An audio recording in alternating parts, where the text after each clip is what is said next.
अब हम देखेंगे इलेक्ट्रोमैग्नेटिक टॉर्क, इंटरैक्टिंग टॉर्क। हम लोग सैलियन पोल स्टेटर और सिलिंड्रिकल रोटर बनाएंगे। जो इसमें वन कंडक्टर हो, ये हमारा रोटर है और ये हमारा स्टेटर है, इसमें वन कंडक्टर रखा गया है। अब हम देखेंगे नॉर्थ से साउथ इनसाइड मैग्नेट, साउथ से नॉर्थ आउटसाइड मैग्नेट फ्लो करेगा। अब हम देखेंगे डॉट जो होता है जिसकी तरफ से करंट फ्लो हो रही है वो हमारा डॉट हो गया, जिससे दूर जा रही है वो हमारा क्रॉस हो गया।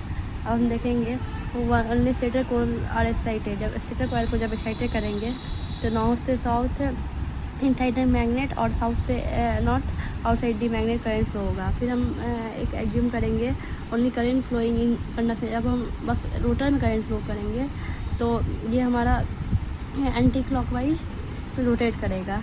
और क्या जब हम लोग स्टेटर फ्लक्स और रोटर फ्लक्स की वजह से कि दोनों तरफ ये करेंगे तो एक हमारा रोटर में एक फोर्स जनरेट होगा जिसे हम लोग टॉर्क कहते हैं। Due to interaction of stator flux and rotor flux एक force is produce in a particular direction. Force जो है एक पार्टिकुलर डायरेक्शन में फ्लो करेगा जिसकी वजह से हमारा टॉर्क जनरेट होगा।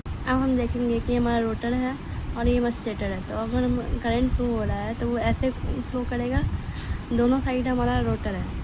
तो अगर हमारा ऐसे करेगा तो हम सबसे पहले जानते हैं कि फ्लक्स जो है फ्लक्स को हमेशा क्या चाहिए, रो रिलक्टेंस पाथ। तो ये काफ़ी दूर हो गया जिसकी वजह से due to equal and opposing force a torque is generated known as electromagnetic torque. ये हमारा टॉर्क इधर फोर्स इधर भी जनरेट होगा, इधर भी जनरेट होगा, जो कि ये इक्वल है और अपोजिट फोर्स है, जिसकी वजह से हमारा क्या हो जाएगा, इलेक्ट्रोमैग्नेटिक टॉर्क जनरेट हो जाएगा और ये सीधा स्ट्रेट लाइन में फ्लो करेगा जो कि हमारा लो रिलक्टेंस पाथ फॉलो कर रहा है।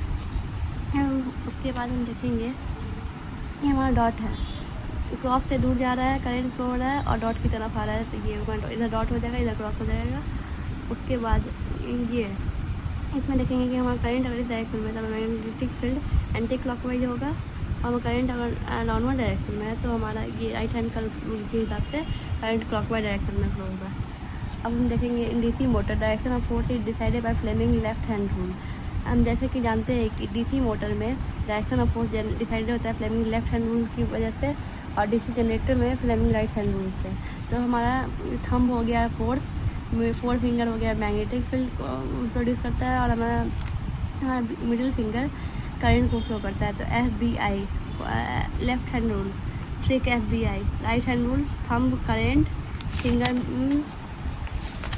फिंगर मैग्नेटिक फील्ड को प्रोड्यूस करता है।